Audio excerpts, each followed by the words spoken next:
हर खबर पर होगी आपकी पकड़।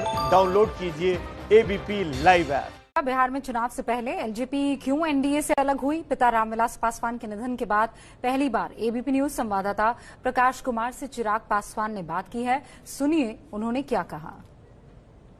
वही जानना चाहता हूं कि आप आज एबीपी न्यूज पर खुलकर कहें कि नीतीश कुमार के साथ ये संवादहीनता कब से शुरू हुई? तब से शुरू हुई जहां तक मुझे जानकारी है कि आपने पहली दफा कहा था कि अगर हम बिहार में हैं और बिहार में एनडीए है तो वहां पर भी आपका एक मंत्री होना चाहिए, और इसके साथ ही आपने बहुत सारी चीजें कही थी। वहां से शुरू हुई।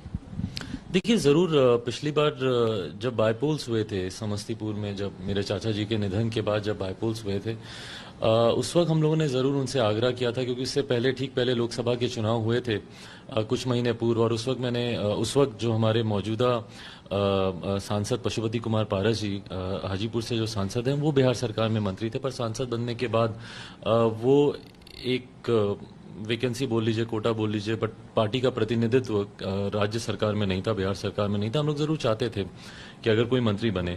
बहरहाल उनका नहीं बनने का असर ये हुआ, पार्टी की तरफ से कोई मंत्री नहीं होने का असर ये हुआ कि उसके बाद जो चीजें हम लोग मुख्यमंत्री जी को कन्वे करना चाहते थे, या अभी तक जिस तरीके से हम लोग पारस चाचा के थ्रू उनके माध्यम से हम लोग कन्वे करते थे, वो हम लोग कन्वे नहीं कर पा रहे थे, उन तक बातें पहुंचती नहीं थी। और उसके बाद धीरे धीरे मुझे एहसास हुआ कि मेरे किसी पत्र का जवाब भी उनकी तरफ से नहीं आया।